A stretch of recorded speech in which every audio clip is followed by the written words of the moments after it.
Just a few videos in this module, mainly giving you a sense of context for the person-centered approach, so that when we get stuck into the theory after this module, it won't be just something that feels like it's come out of the sky. You'll have an understanding of when it emerged, how it emerged, what it emerged in response to, and I guess what the underlying attitude towards people it has. You could say that all the different approaches arise in their differences due to different attitudes towards trying to understand people.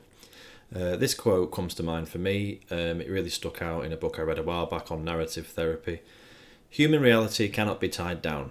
Only hypotheses can be formed, and these are impossible to prove because no test methods will include all the moment-by-moment changing kaleidoscope of factors needing to be taken into account. In other words, people are more complex than we can really capture using any kind of scientific tools. That doesn't mean that science is a waste of time when trying to study these things. I think more it's about being aware of the limitations and being okay with the uncertainty that surrounds that. I mention this because I do feel it's really relevant to the person-centered approach. It takes on a scientific attitude, but with an awareness of the limits and an acknowledging of the inherent uncertainty involved in navigating this kind of terrain. One last quote from me. This is from Rollo May, who's a humanistic kind of existential psychotherapist. He's written a lot about, well, this book actually is pretty much about the exact thing I'm talking about. He puts it quite well, at least the humanistic perspective I think he expresses quite well. Whether we can ever make a science of human beings out of psychological discipline, none of us knows. But if we confront the human dilemma, by which he means like the uncertainty that I'm talking about, we'll at least then be dealing with human beings rather than with some absurd and truncated creatures reduced to isolated parts with no sensor whatsoever. Parts that we can test since they've been reduced to fit our machines. Our tools of measurement is what he means.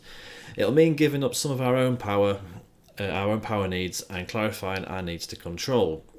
Then, though, we can have some hope that our work may endure. I think what he says is quite representative of the general attitude in humanistic psychology, that of really insisting on never wanting to reduce people into the boxes that we might have created for them. I find what he says about power and control quite interesting as well. It's very comforting to feel as though you have all the answers, and that can give you a sense of power, that can give you a sense of control. Doing that, though, can often be more about our own sense of security and our own comfort than it can be about truth. And the humanistic approach is really about putting those needs for comfort, control, certainty, power to one side and trying to really hold on to the uncertainty so that the person in front of us can begin to find their own truth rather than simply taking on whatever truth we decide for them. So anyway, this is just a taster of the kind of things that I'll be looking at in the next few videos. I've gone into it in more detail in this video than I intended, but I'm okay with that. I hope you enjoy the next few videos. I think they'll set you up quite nicely for the theory module afterwards.